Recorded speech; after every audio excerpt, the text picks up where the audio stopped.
Guys, how are you all? Hope all doing well. I'm Tanuja Dakwal and welcome back to my channel Women's Natural Health Care.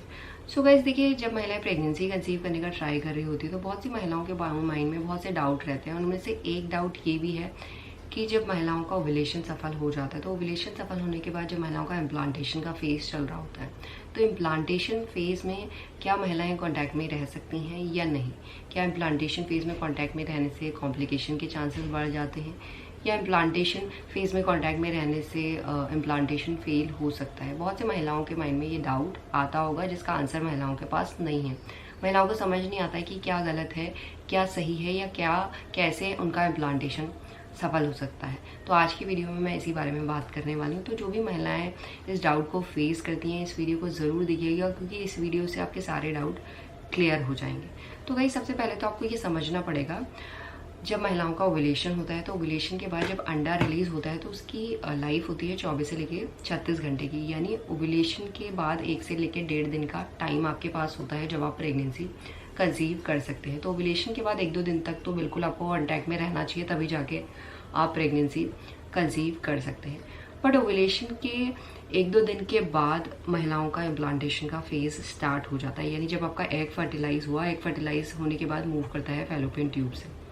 तो जब egg fertilize move करता है fallopian tube से तो इसे हम कहते हैं इम्प्लांटेशन का फेज स्टार्ट होना।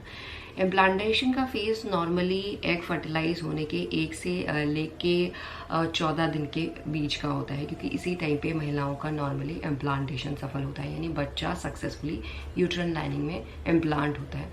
ये तो जो इम्प्लांटेशन फेज आपका होता है वो ओव्यूलेशन के 1 से 2 दिन के बाद स्टार्ट हो जाता है। तो इस टाइम पे आपको कांटेक्ट में रहना है या नहीं रहना है, बहुत इंपॉर्टेंट क्वेश्चन है हर एक महिला के लिए जिन महिलाओं को प्रेगनेंसी कंसीव नहीं हो पा रही।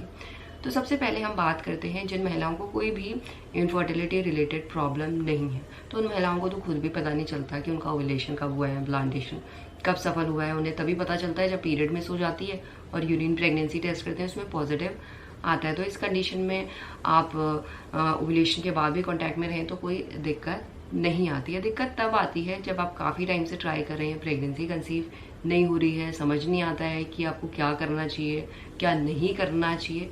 तो इस कंडीशन में भी 2 चीज़ें हैं गाइस। एक कंडीशन है कि आपका रेगुलर पीरियड होता है और एक कंडीशन है आपका इरेगुलर पीरियड होता है। रेगुलर पीरियड्स में तो आपको एक आइडिया होता है कि आपका पीरियड साइकिल में कब ओव्यूलेशन हो सकता है, बट इरेगुलर पीरियड्स की कंडीशन में आपको ये नहीं पता होता कि आपको जो नेक्स्ट पीरियड आएगा वो कब आएगा। तो किस तरीके से आप पता कर सकते हैं कि आपका ओव्यूलेशन कब होगा? जब ओव्यूलेशन नहीं पता है तो इस कंडीशन में आप कांटेक्ट में रहते हैं ऑल्टरनेट डेज।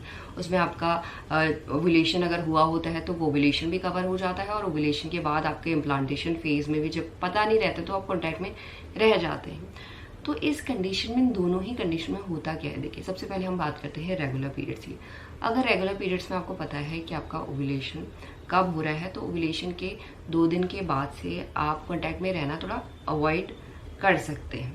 ऐसा नहीं है कि अगर आप कांटेक्ट में रहेंगे तो आपका इम्प्लांटेशन फेल हो जाएगा, बट देखिए prevention is better than cure. तो आप ये चीज़ करेंगे तो वो आपके लिए ही बेनिफिशियल रहेगी।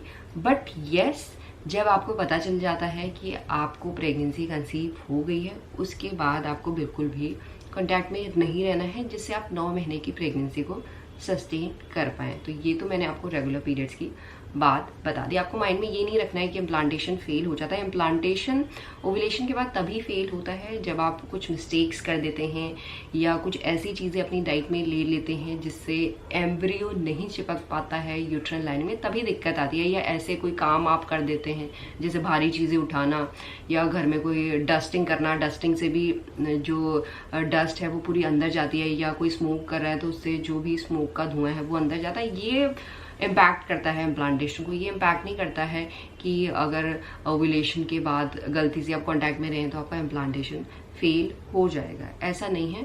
बट येस, इम्प्लांटेशन सफल होने के बाद आपको कांटेक्ट में नहीं रहना है। और दूसरी तरफ अगर इरेगुलर पीरियड्स की बात करें तो इरेगुलर पीरियड्स में तो देखिए ऑल्टरनेट डेज महिलाएं कांटेक्ट में रहती हैं, तभी जाके महिलाओं को, जब महिलाओं का ओव्यूलेशन होता है तो ओव्यूलेशन कवर होता है। तो महिलाओं को फर्स्ट ऑफ ऑल तो ये समझ नहीं आता कि कब ओव्यूलेशन हुआ है, तो इस कंडीशन में ये भी समझ नहीं आता कि कब इम्प्लांटेशन होगा। तो महिलाएं कांटेक्ट में तो रहती हैं, और ऐसा नहीं है कि रेगुलर पीरियड्स में अगर ओव्यूलेशन के बाद आप कांटेक्ट में रही हैं और इम्प्लांटेशन फेज में भी कांटेक्ट में रही हैं तो आपका इम्प्लांटेशन फेल हो जाएगा, कॉम्प्लिकेशन के चांसेस बढ़ जाएंगे। ऐसा बिल्कुल भी नहीं होता। बट येस गाइस, अगर आपकी पीरियड्स इरेगुलर है और आपको पता चल गया कि आपका इम्प्लांटेशन सफल हो गया, तो उसके बाद आप रिलेशन में रहना थोड़ा अवॉइड कीजिए, ताकि चाहे पीरियड्स रेगुलर हो या इरेगुलर हो, दोनों ही कंडीशन में आप 9 महीने की हेल्दी प्रेगनेंसी को सस्टेन कर पाए। तो मेरा मेन कहने का मतलब यही है, जब महिलाओं का इम्प्लांटेशन सफल हो जाता है तो उसके बाद से आपको कांटेक्ट में रहना अवॉइड करना चाहिए। अगर उससे पहले आप कांटेक्ट में रहते हैं तो कोई स्ट्रेस लेने की ज़रूरत नहीं है कि आपका इम्प्लांटेशन फेल हो जाएगा। ओव्यूलेशन के बाद नॉर्मली अच्छी डाइट लीजिए, सब चीज़ अच्छी फॉलो कीजिए, कोई मिस्टेक नहीं कीजिए, तो आपका 101% इम्प्लांटेशन सफल हो जाएगा।